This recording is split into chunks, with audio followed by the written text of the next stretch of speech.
going on, running fans, jumping fans, throwing fans, all around athletics fans? Welcome to Talking in Ovals. If you like those things, you're in the right place here. How's everybody doing on this Monday, January 9th of 2023? I'm very proud of myself for not saying 2022. That's the first thing we're going to say here because I've been doing that this whole entire start of the month already. But we have a great show for you today. Before we get into anything fun, like, share, follow, subscribe, rate us 5 stars, Spotify and iTunes. Spread this word of mouth. Go find us Twitter, Instagram, and Facebook now. Just go search Talking in Ovals. You'll see the logo. You cannot miss us.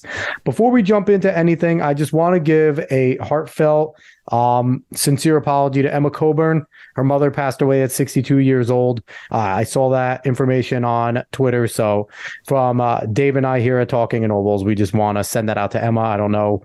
Hopefully you're a fan, Emma. If not, if someone is that can reach out to her, let her know. We send that out to her. And as I mentioned him, Dave, what's going on, brother? Not much. I'm just so thrilled and happy that this is our 21st show. And just want to thank everyone out there for listening and following, and to our great guests. It's been so much fun. I look forward to Monday every single week because we get to do this and talk about the sport that we love.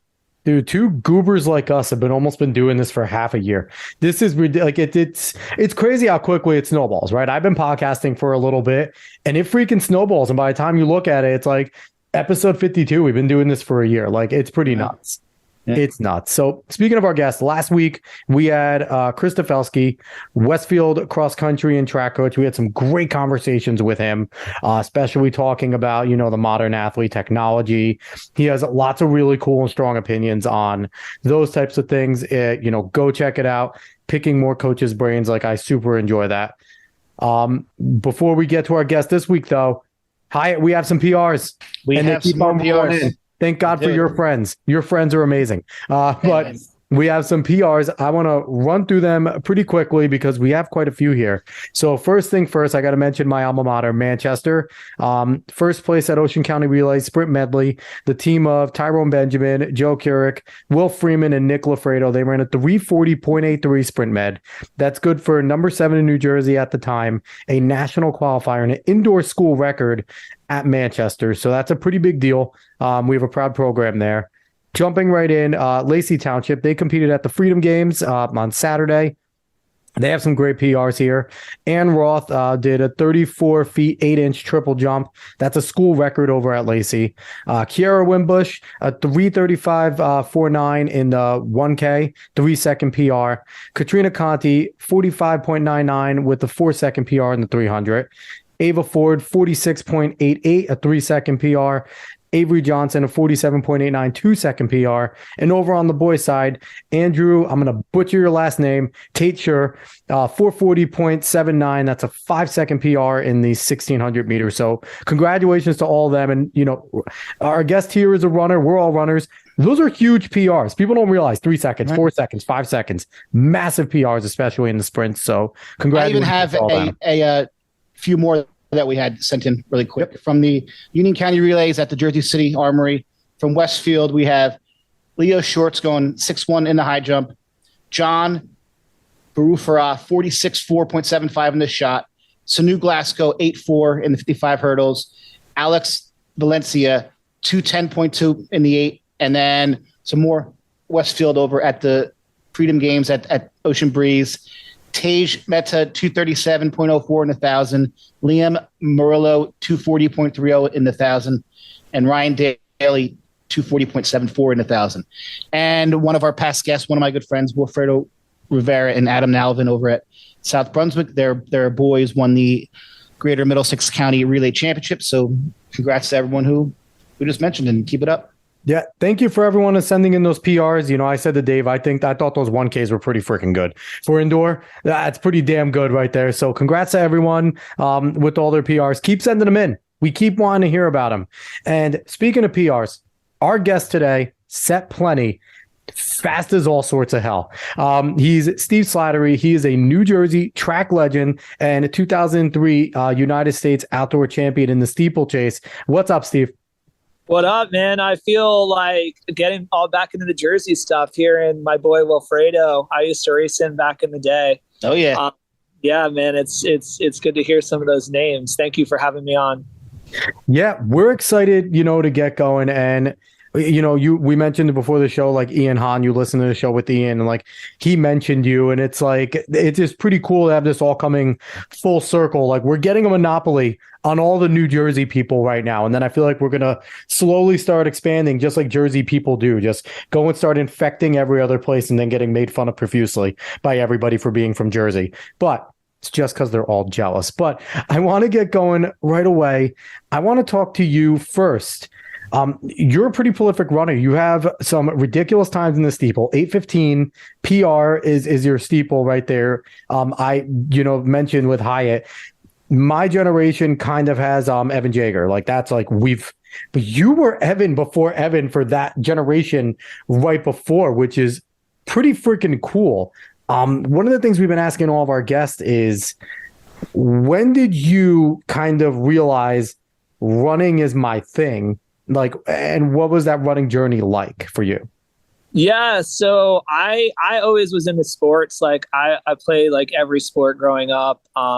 Football, I played a little soccer when I was younger, basketball. I was into bike racing, stuff like that, karate. And I ran the mile in gym class. I don't remember exactly how old I was, but I remember I was like the youngest grade in the school. And I think I ran like a minute faster than anybody had ever run before, like in any grade. And my gym teacher like went home and called my parents and was like, "Your son needs to run track." And I'm super thankful for that. I never even like thought of running track. My parents were supportive, like signed me up for the track team. I was okay my first year, like, probably like top 5 or 6 in like the junior Olympic state meet or whatever. And a year or two later, when I got into middle school, I kind of just started winning. And I'm an extremely competitive person. And so like that kind of sealed the deal for me. I never thought of myself like 100% as a runner, but I like to win, and it was a sport I was really good at. And I just like kind of dug in, and like training hard or whatever, like didn't really matter to me. I just like to win. I mean, that's pretty amazing. And we've heard that a few times, right? Like that, as we've talked to some people, it's like, we've had people like, we did this, we did that, but then I won for the first time. And I realized I can keep doing that if I work hard. And that's kind of where people pick it up. So listen, Alex, you are young. So like you weren't fortunate enough or unfortunate enough to have to be in a race that Steve was actually running in, like I was. I mean, I graduated in 96. You were what, Steve? 98? Yeah. So you were Ian's year. I mean, I was group 3. He was group 3. My team was good over at Tom's River South, but I mean, he was always up there. It was, as a sophomore, you're just like, this kid is going to be something really, really special. So it was just, thanks, man. It was fun. I appreciate it. Yeah. Thank you. So go through a little bit of your, history running. You mentioned you kind of, you were told to go do it. You kind of started to do it in middle school.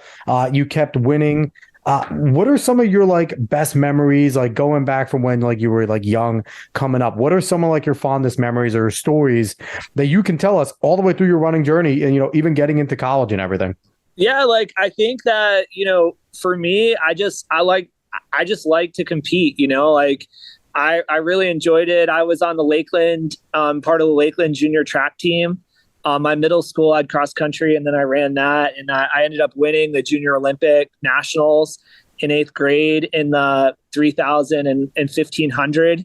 Wow. I was pretty pumped about that. I thought like going into high school after winning that, I was kind of like 100% committed to running like indoor, outdoor, cross country.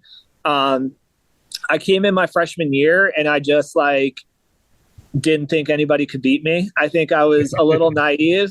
I think I won every race until maybe the group meet my freshman year. And that just I was just that kind of person, like put my head into it and ran as hard as I could. And if I got beat, I didn't let it deter me, and I just came back the best, better the next week. I think I will say about a couple things about high school is like, probably the best race I've ever run in my life was my freshman year in high school.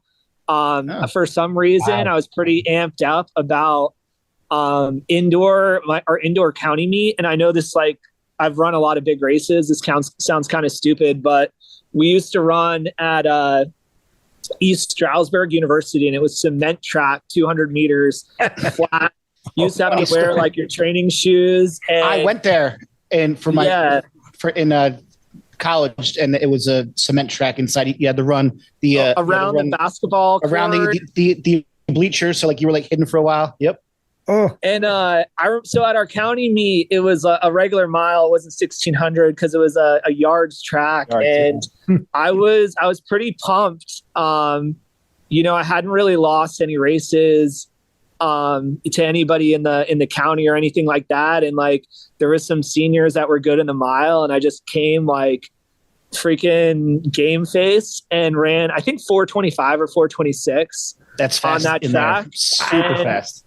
And I didn't think anything of it at the time, but like looking back on it now, like, man, I haven't run on a track like that in a long time. And like, I think as a freshman, that's probably one of the better races I ever ran in my life, especially like out from the front the whole way.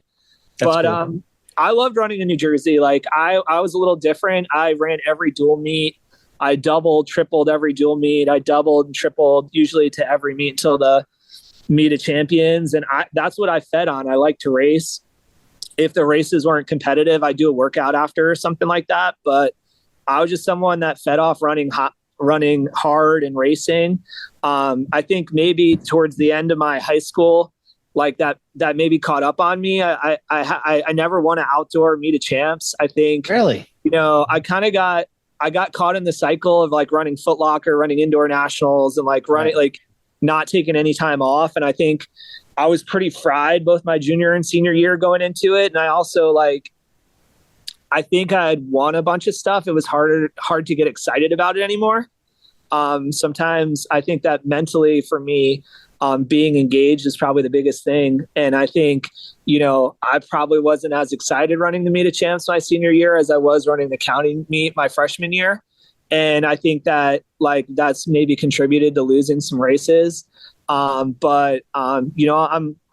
loved running in New Jersey. Like I would have regretted it if I was like one of those kids now that, runs once a month and in a rabbited race. Like I'd run anything 400, 800. I think I did some hurdles, high jump, javelin. Like I was there to experience it. And I'm really, really happy with the experience I had.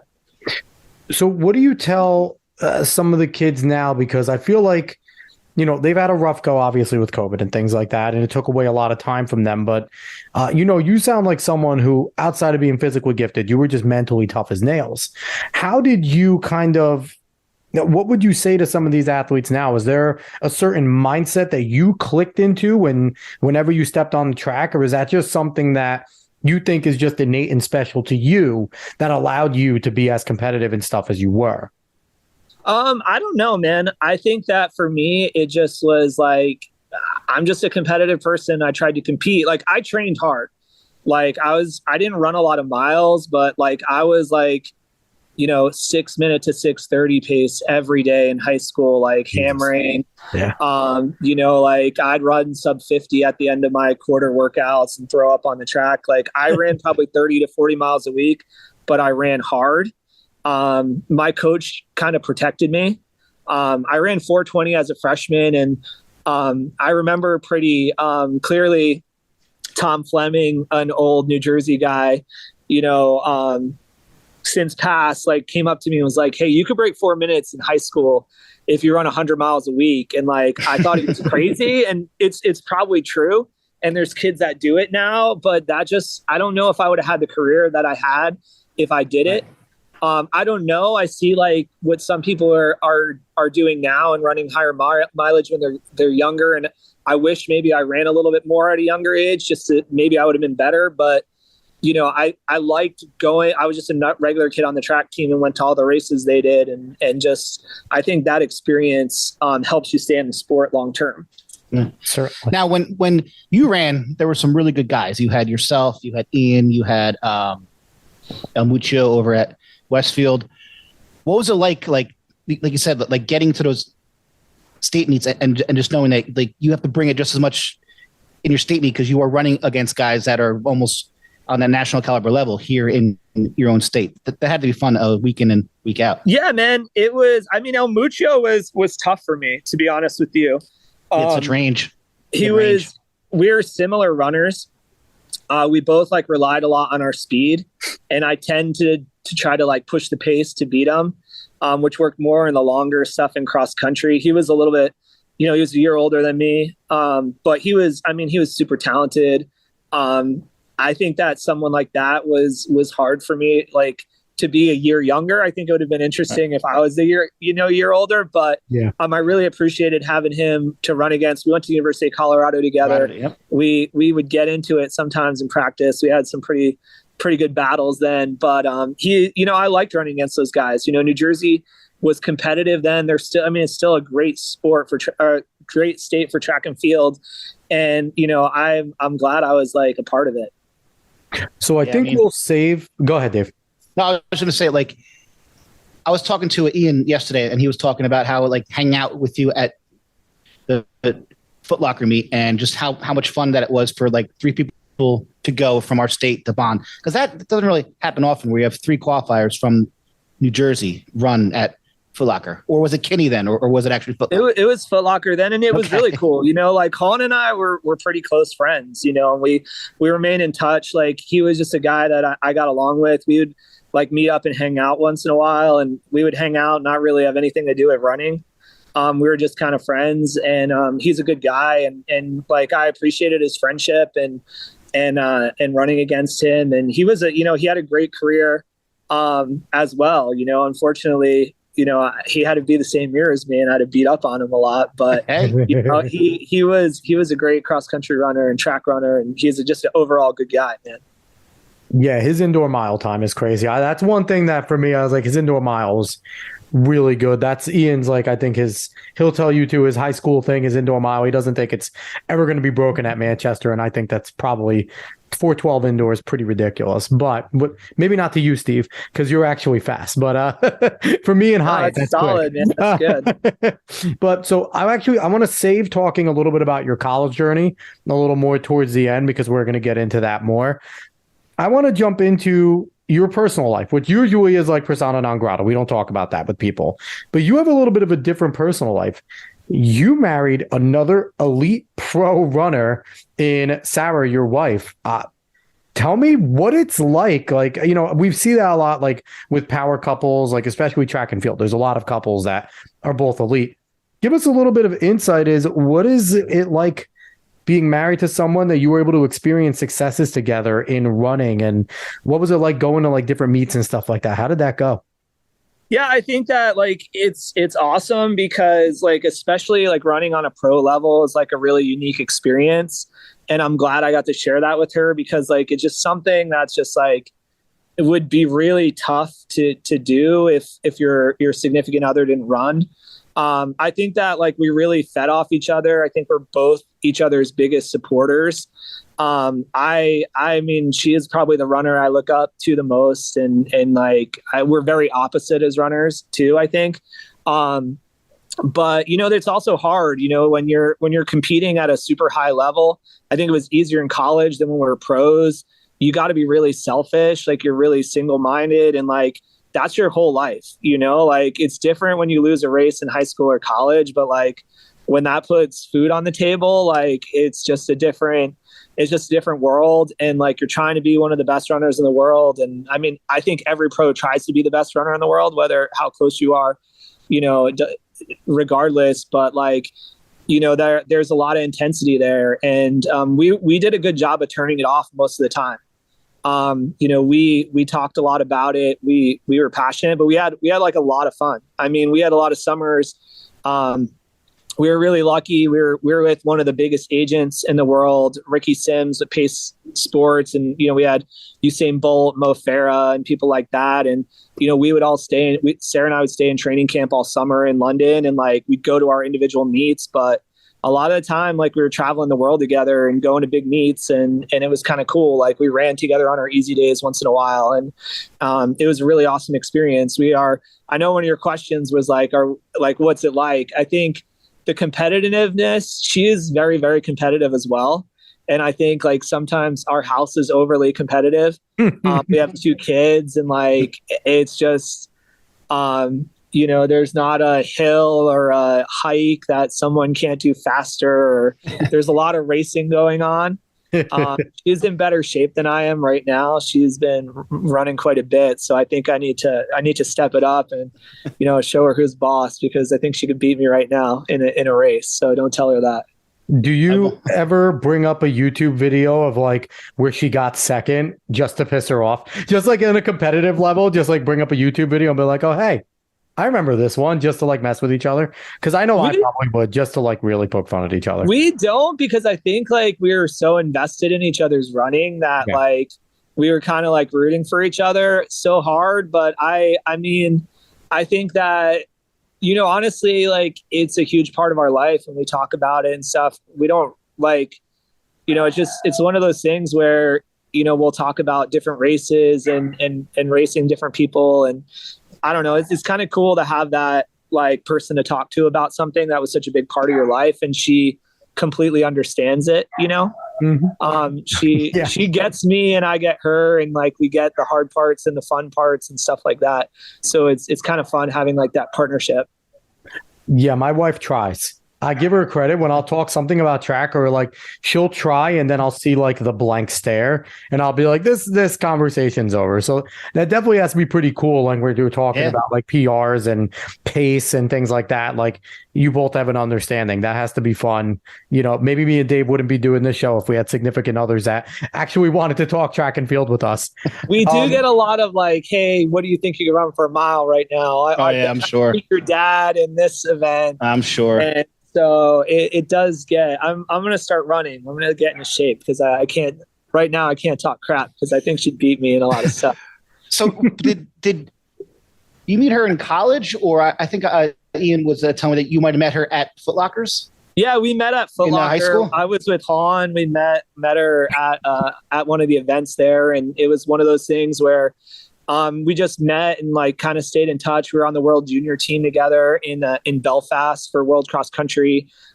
We just saw each other at a lot of races, and then she ended up coming to Colorado, and we started dating about a month into her freshman year. And it was one of those things where we always like got along really well, and just made sense. It just worked out. So I'm really thankful for that.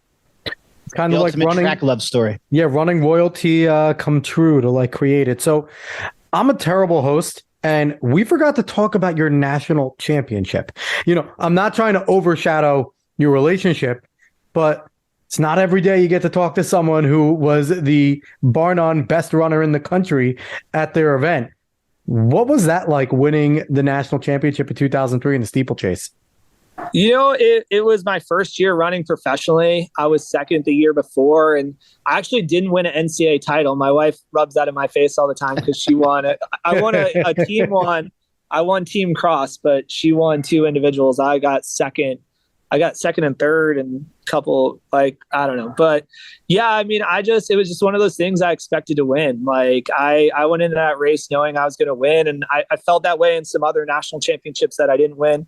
I got second a couple other times and third. And, it was one of those things where I was just on fire right then. I was feeling strong, and, it's good to cross the line first, and kind of like etch your name on the list of national champions. And it's definitely one of my better accomplishments at the runner. And it was honestly, it really came at a great time when you're first out of college and you're running professional, and you're trying to find your way, and it kind of sets the tone for your career. Like I had a really good agent.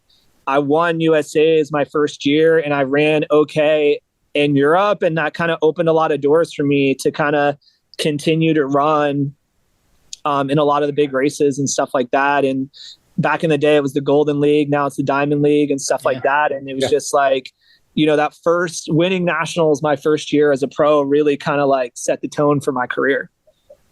So as a fellow New Jersey runner from the same era as you, How did you get involved in the steeplechase? Like, I know there are other states where they do run. I think New York might have like a 2,000 meter steeplechase or something. Yeah, New York does 2K. How did you get involved and say, that's what I want to do? I want to run the steeplechase. Well, Han was just texting me to tell you guys about the dunking, but that wasn't really part of it. We need to, what? Excuse me. So we need to hear this now. The world needs to hear it. I don't even remember it, but Han said that I came down and played basketball on him and was dunking on him, and he told me I should do the steeplechase. But that's the same thing that he told me yesterday, which I thought was cool, because you know how like a lot of people think that we only run distance because we're not athletes. We can't do anything else. So it's always good to like see when a actual great distance runner is a tremendous athlete too, because I think that's such a thing out there that is just so false that it's not true. In most people's defense, it is true. I'm sorry. Most distance runners can only run. There's a good handful that are great athletes, but man, we all know this. We can be honest. Most distance runners can only run. They had a 4.0. They're whizzes. They're valedictorians, and they're good people, but they're just really good distance runners. Like there are a good handful of great athletes, but it's not as most of your sprinters are great in a bunch of other sports. I think Han and I were the not super good students. I was a good student, not a great student. I think he would probably say the same thing. He's a pretty athletic guy. I think that's how he got into the basketball. And so I think the real reason, I think from the way I remember it, and I probably should ask my high school coach, is I think we couldn't have anybody that could break 60 in the 400 hurdles, and we were talking about it, and I was doing 400 repeats and like at the end running 52, 53 or something like that. And I was like, I can run sub 60 for the 400 hurdles like right now, and probably ran like 56, 57 or something like that. And Jesus, my coach was like, you should run the steeple. And I was like, yeah, what's the steeple? And I did it my junior year. I went to a Nike camp. And they made us run a race, and I ran a steeple, and then ran it at National Scholastics my senior year and won the nationals, and I think I set the national record at the time. Yeah, so I like to hurdle, I like to jump over stuff. I have a short attention span; it helps. What was it like learning form in a state where you really don't have a lot of opportunity to do it? Did your coach really kind of invest in trying to teach you some form with that? No, I never practiced it once. I just jumped over the hurdles, and he was like, yeah, you're good. And then when I went to college, my college coach was like, we don't practice hurdles. Like if you could hurdle, you could hurdle. And he was like, damn, you could hurdle. All right, you're doing the steeplechase. And so that's how I rolled. I have to say, like, my training partner in Europe for a lot of the time was the world record holder, Steven Chirono, Shaheen. Wow. And I don't think either of us ever practiced a hurdle. I think that most Kenyans never jump over a hurdle in practice. Right. And like a lot of times my first race of the year was my first time going over a water jump. So I just kind of how I did it. And that's incredible with how obsessive certain people are with like mastering the water jump and, good proper form going over. It's like, and here it is. One of the best steeplers in American history is quite literally saying, probably not all it's cracked up to be. Just run fast and jump over things. That's essentially what you're saying. Run fast and jump over stuff. I trained with the world record holder. He ran 12:48. I ran 13:30. That's why he beat me in the steeple. Like, I mean, I'm running closer to my PR probably than he is. So I don't think, running more hurdles was my problem. I think it just that I sucked at running in between compared to him. So, fast is fast. Yeah. If you're fast, man. And I think that's more of, I think if you're going to want to be a steeplechaser, I mean, Evan Yeager, I like that you compare me to him, but he really would, he has just blown what I've done out of the water. But, he's 13 minutes, for 5K. I mean, he is a better runner than me on the flat. That's why I think he's run faster than me in the steeple. He's just flat out amazing. Certainly matters. So I want to jump into your collegiate career a little because it started off, I think you'd say fairly interesting. There was a book put out by the author Chris Lear called Running with the Buffaloes. And if I'm not mistaken, you were a freshman that year that he was hanging out with the team.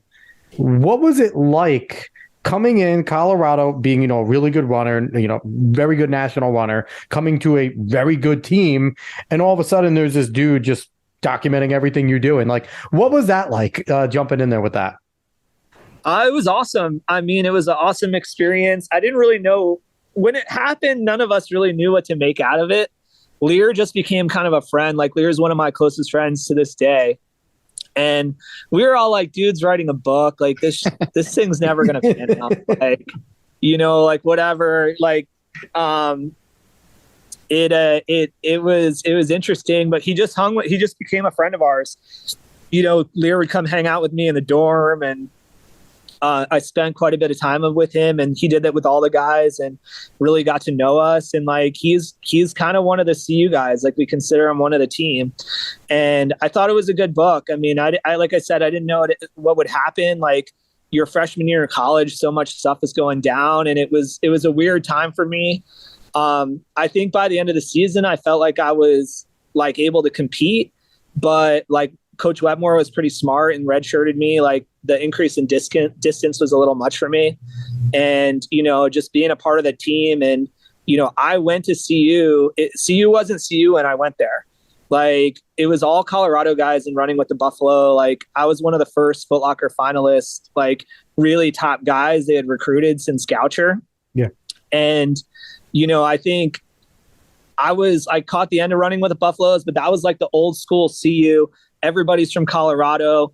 Everybody ran 100 miles a week. And like, we were like the hard working, like, we would always be like, they get all the good recruits. And then like, I came and I was like the first good recruit. And then we got like George Torres and Ed Torres and Dathan Ritzenhein. And now it's like the dynasty that CU is now. But, we're all pretty loyal to the old school guys. And I'm really, really glad Lear was there for that season to kind of capture that, because, those guys, like, they were good Colorado runners, but they were like nobody in high school, besides Goucher. And these guys just trained their butt off, and they really accomplished a ton of stuff. And every cross country season has that kind of story.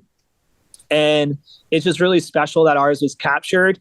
I mean, sometimes I'm embarrassed because like people will be like, think of me like 18-year-old from Running with the Buffaloes. Every once in a while I'll get recognized from it, but I think it's just cool to have that like memory and be a part of something special. And it was a really interesting year, So what was it like? What was the team atmosphere like? And I know if people read Running with the Buffaloes, they'll, talk about Chris Severy and his, untimely passing. What was that like? And especially with what you guys were trying to accomplish, and you were redshirting, but you were obviously training, and the camaraderie with the team. And at the time, he was your number 2 runner. And I think the team definitely had nationals aspirations to go out and win it all. Like, how difficult was it to kind of pick yourselves all back up and continue to try and keep going with that mission?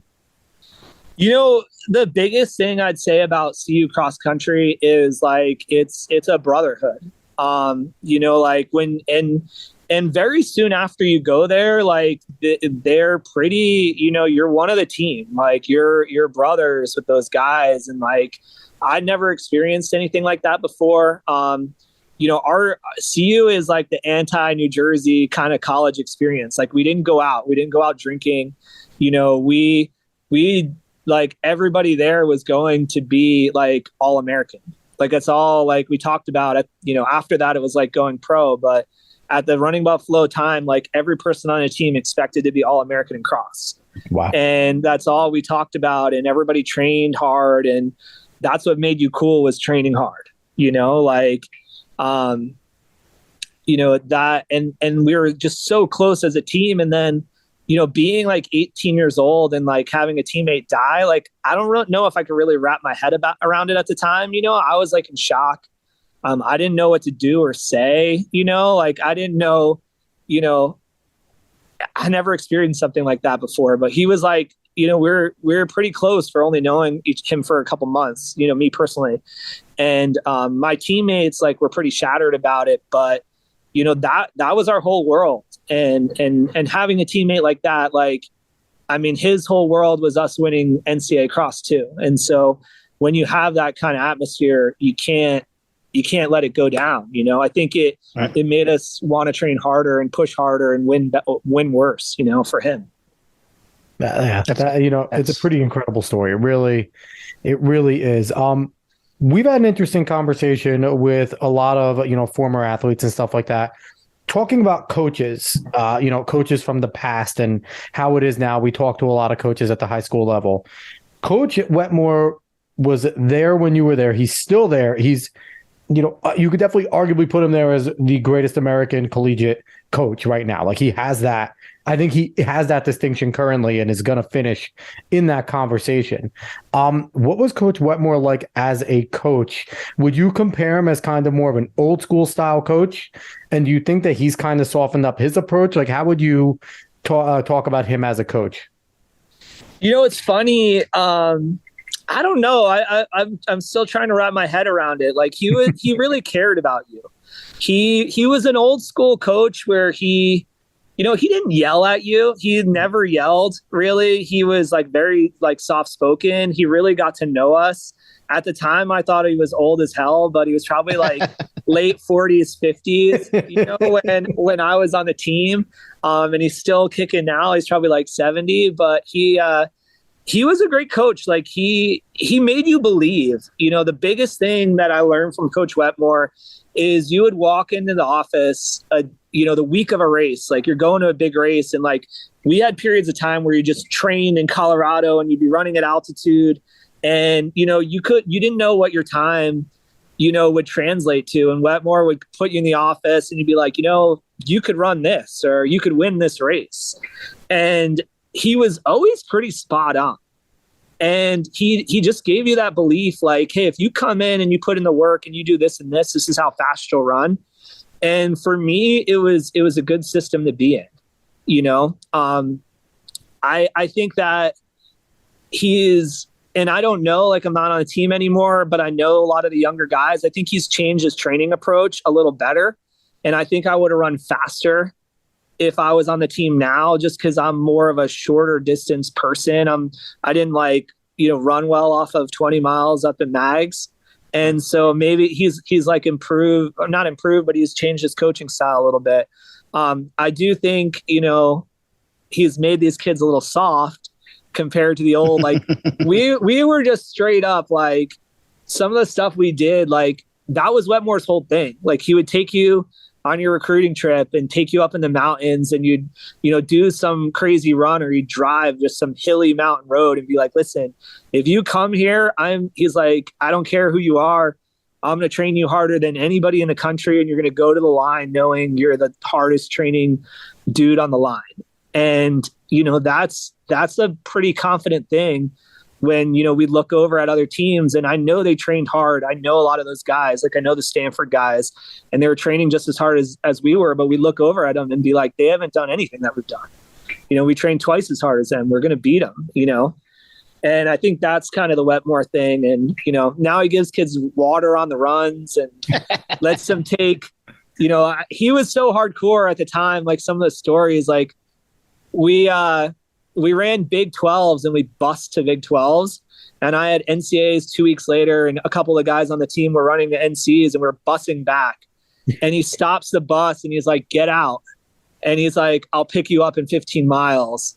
And like drove the bus. And it's like, we ran the night before, and like, he just was like hardcore, but we love that about him. That was like, when your coach is hardcore like that, it really like, and you want to be the best. Like you feed off that stuff. And he was just a great coach. He's a great college coach, still is. And he really cares about his athletes. He just really does.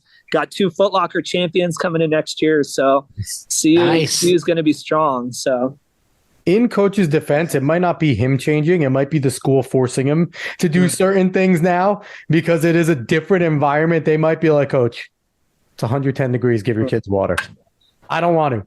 Give your kids water. I think he's just, I mean, it's a different world. That's why people are running so much faster. It's sure. Absolutely different. So I want to go back a little bit, because about a month and a half ago, I was on Twitter and I saw a link for this year's Foot Locker meet, which is now called Champ Sports. So I'm like, all right, I'm going to watch that. And I turn it on. I'm like, they were like introducing the Northeast team. They're like, and team captain Steve Slattery. And then there you are. I think it was you, your wife, and both Torres brothers. How did that come about? We've just tried to support that event as much as we could. They've been a big supporter of me all through my running career, and a big supporter of the Torres and my wife and some of the other professional runners of the time. And we like to go to give back and come and support the race. And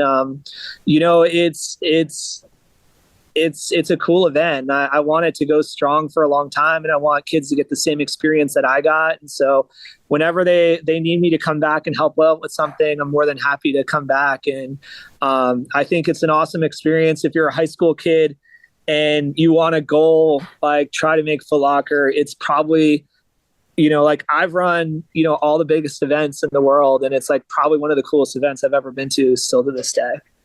And you were also elected to the Hall of Fame for that too. So congratulations on that. Thank you. I think that there was definitely better high school runners for me. So I don't know if I'm one of the best Foot Locker runners ever, but I appreciate them recognize my dedication to the meet. I mean, you were good. Were you fourth as a senior? Yeah, I was fourth. That's amazing. Dave, what I noticed with all these uber talented guys that we have on, they're all extremely humble. They're all like, there's always, I'm not that good. I'm not that good. We got it, we got it from, Steve here. We got it from Kadivas. We got, it's like, you're all just kind of like, there were guys better. And it's like, yeah, but you were like top 1% of the planet. Of course, there's a few people better, but it's like, it's hard. So it's cool to see, how humble you guys all are. Well, I think a lot of that, what I'll say is like, and I was boys with Kadivas back when we ran. And I think when you run kind of at the highest level, I think no matter who you are, unless you're, the alpha, like like I was not the humblest person when I was in high school and college. Like I knew I was badass, and, like I would be the first to admit that. And I read, some articles like from when I was in high school. I'm like, man, I thought I was like a badass, but like I was in a group with like Usain Bolt and Mo Farah. And, when I was my first summer in Europe, I shared a bedroom with Bob Kennedy for 3 months, and Daniel Coleman lived next to us. One of my favorites, Bob. And so like I ran every day with some of the best, I raced Bekele multiple times when he was at his best and got spanked.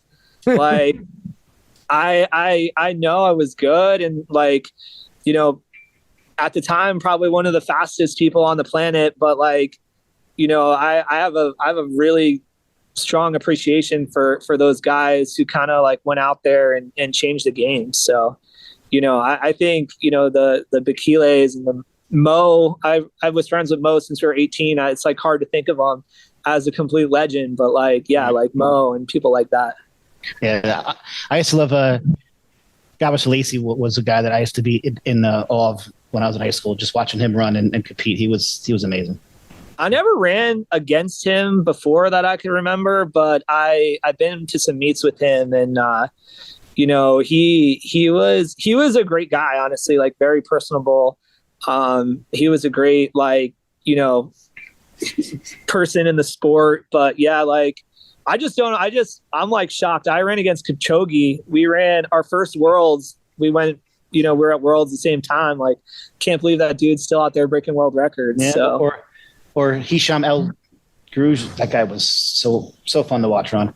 Yeah, I've been to some meets with him. I never raced him. He retired like my first year running pro or something like that. But yeah, I went to some meets with him, and I raced Bekele quite a bit, and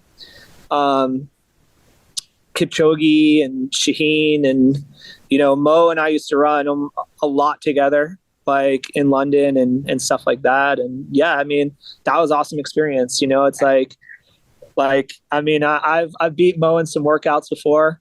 That's a feather in the cap right there. That's you listen. Yeah. There's very few people that can say they beat Mo in anything. So yeah. That's huge. So he's just a super cool dude. Like, we had a lot of fun. Like, He came to Boulder. I was riding him around on my motorcycle and stuff like that. Like Nice. he's a good dude. Yeah.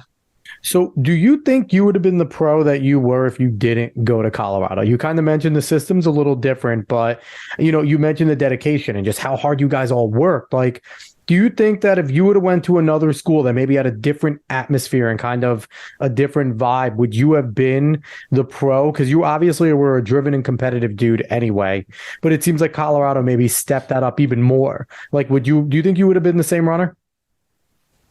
Yeah, I don't know, to be honest with you. Like, I think that my wife wrote a book kind of about similar topics. Like, you have to make a lot of choices in your career. I think Vin Lanana was a great coach. I think John McDonald was a legend. I've later in my career became close to Marcus O'Sullivan in Villanova, and I think he's an amazing coach.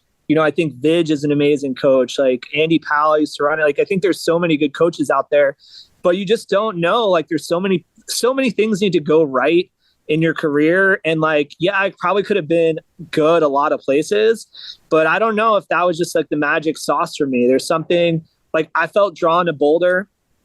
I thought it was a great place to train, but I went there because, at the time it was the mecca of distance running. And I was always, like I won a lot of stuff my freshman year of high school. I never trained with anybody better than me. And I was like, I'm going to go there and they have a really good team. And even if I'm not the best guy on the team, I'm not going to be the best guy in Boulder because like all these foreign athletes train there. And I was like, if I could go there, I think it'll give me my best shot. And it was the right place for me. So last thing before we jump off, we ask a lot of our guests, we're asking you, how do we make this sport attractive? What do we do? Because us three here, we love track and field. And all three of us also were athletes outside of this and like other sports as well. How do we make track and field attractive to the casual fan? What, in your ideas, can we do in order to make someone sit there and go, oh man, this Saturday, this meet's on, Slattery's running the steeple. I can't wait to see what he does. Like, what do you think we could do to kind of get those names out there that people are looking forward to this type of stuff? Yeah, I think, track's a cool sport. And I think a lot of people would be more inclined. It's just so hard to follow. I think that's the main problem. I think, there's a lot of like bad politics, especially on the US level right now, that's holding the sport back. I know a lot of distance runners that were college runners and stuff, and that are like CEOs of huge companies and just business geniuses. Like, we need one of those guys to take over USA Track and Field. And like right now, like, track and field is like a little piece of cheese and a bunch of rats on a little piece of cheese. And it's like, CU athletic budget, like big, Texas is like $100 million a year. That's like the whole Diamond League. Like one college, sport, athletic department budget's bigger than our whole sport. I think we're doing something wrong. And I don't know what all the answers are, but I think, the media, we got to make the media more interested, but, runners need to be more visible. I think like we talked about Emma, like, really sorry to hear about her mom. Like she's an amazing person, but like Emma does a great job of like breaking out. I think, we need more athletes doing stuff like that. Like, if you want to make money in sports, you got to market yourself, and you got to do that in social media. You got to go out of your way and do that. And I think we need some more guidance for the leaders in the sport of pushing athletes in the right direction. I think you go through levels as an athlete. When you're running, you're like first come out and you're super stoked. And then a lot of people end up kind of bitter at the end of their time because like very few people leave like on a high note, right? You're good and you leave as your way down. And I think, now I've been out of the sport long enough to be pretty grateful for the experience I had. And I think we need more people like to go in and like really teach people how to market themselves and, some stuff like that to really promote the sport. Cause nobody has any idea who any of these people are. Like, outside of the running world. And we just do a horrible job with that. And I don't know. I think people would be interested. Like some of the meets in Europe are really, really awesome. And like, you know, a lot of them are dying off. You know, my first year running world champs in Paris, there was like 100,000 people, or I think the stadium holds like 80 something, and it was full every day. And like those meets have moved into smaller stadiums and they're not sold out and they don't have the sponsorship. And I just think before it's too late, we just need to overhaul the sport, you know? Absolutely. Yeah, that's a topic that we talk about often on here, you know, because like I feel like if you're not like a sprinter here in the United States, it's definitely harder. You know, like people now know who Sydney is or Noah Lyles, but, you know, you don't see as much of that self-promoting from the longer distance runners. And it's kind of a shame because that was the events that I always wanted to watch. So yeah, I don't think try to work on that.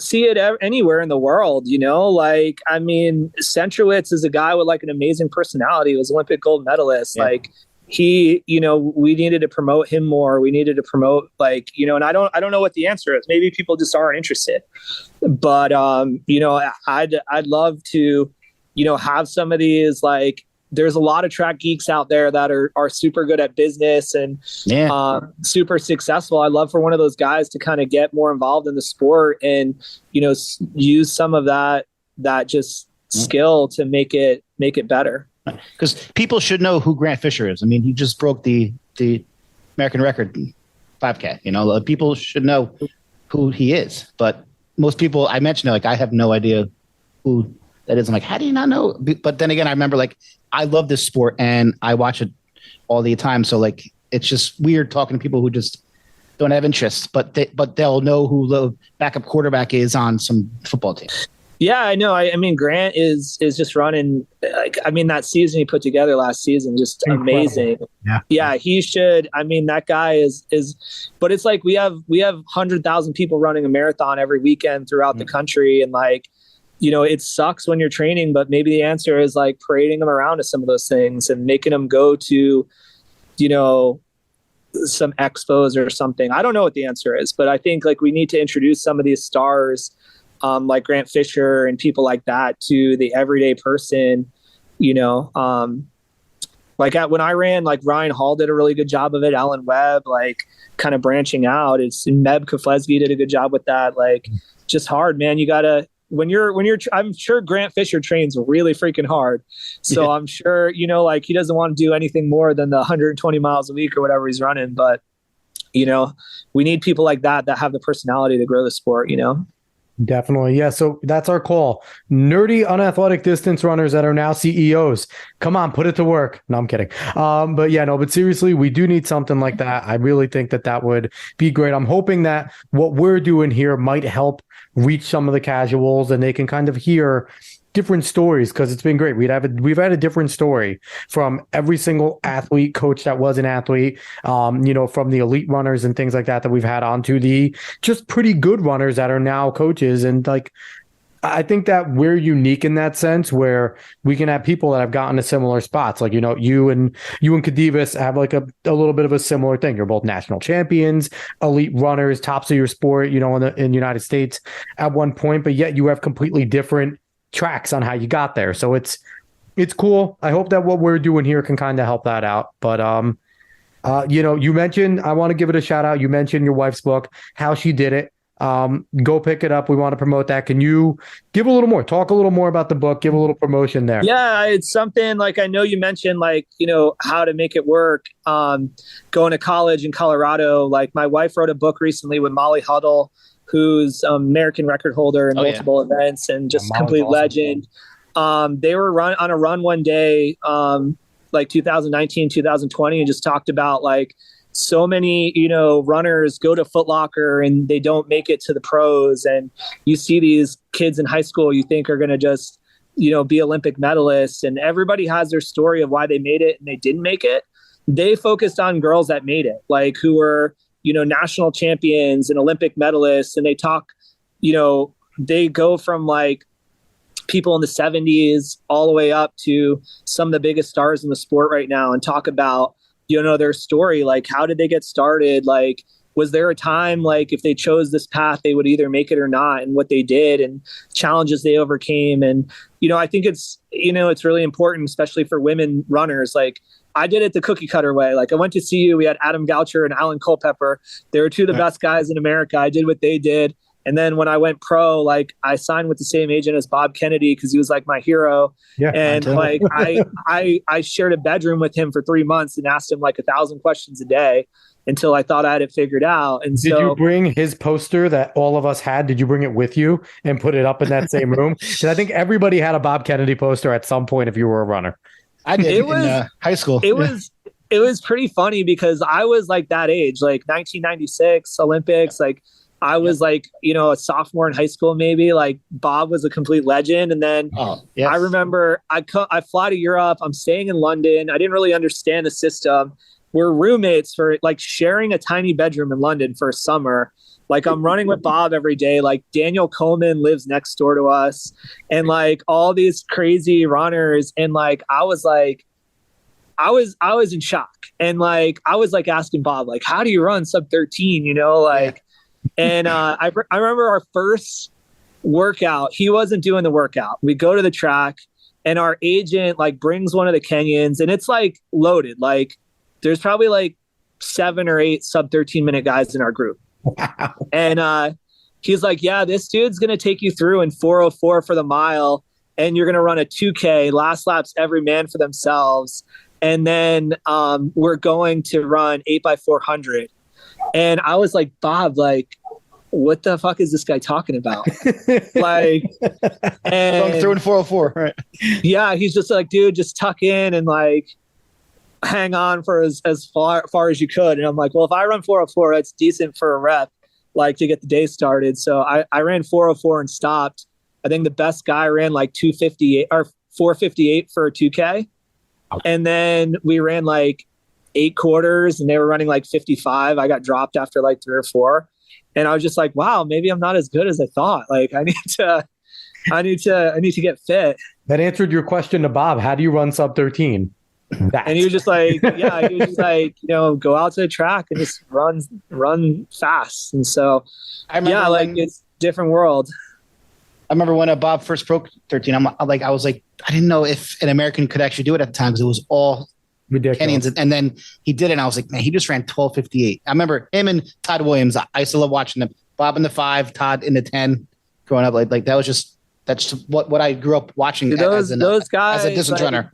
I think that, I'm glad like they were amazing. And I'm glad we have a lot of great distance runners right now. So if you're a high school kid, like there's so many from Grant Fisher on, my boy Joe Klecker from CU. There's just so many guys out there that, and a lot of them are posting what they're doing all the time. Like it's not like back in the day, it was hard to know what those guys did. That's a big difference now. Yeah.